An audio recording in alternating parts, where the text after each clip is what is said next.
ఆ Pablo Escobar అయితే 1985లో సుప్రీంకోర్టులో గెరిల్లాతో దాడులు చేయించాడు.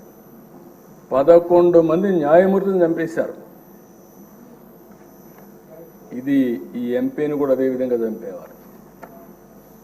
కనీసం ఈ దేశంలో ప్రజాస్వామ్యంలో కాస్తో కోస్తో చెక్స్ అండ్ బ్యాలెన్సెస్ కోర్టులు ఇవన్నీ ఉన్నాయి కాబట్టి కొంతవరకన్నా బయటపడ్డాం, కానీ లేకపోతే ఇతన్ని ఎప్పుడో ఎలిమినేట్ చేసే పరిస్థితికి వచ్చారు. సుప్రీంకోర్టులో బుల్డోజర్తో గుర్తించారు.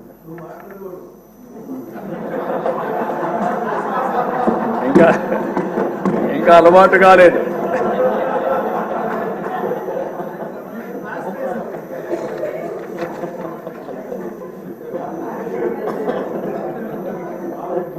కాబట్టి మీరు అతనికి ఇతనికి చూస్తే ఒక వ్యక్తి అతని మీద మాట్లాడాడని మినిస్టర్ పార్లమెంట్లో మాట్లాడాడని అతను చంపించేశాడు.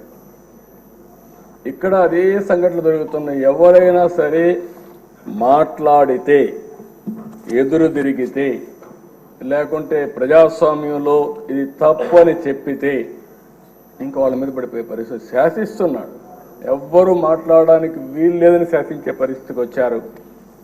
అలాంటి పరిస్థితిలో ఎదురొడ్డి ఇంకా ఎమోషన్ ఉంది. ఇన్ కోర్స్ ఆఫ్ టైం తగ్గించుకుంటారు. కానీ మళ్ళీ ఈరోజు ఒక పోరాటం చేసి పోరాట యోధుడిగా గెలిచి ఆ కుర్చీలో కూర్చున్న మిమ్మల్ని మరొక్కసారి మనస్ఫూర్తిగా అభినందిస్తున్నాను.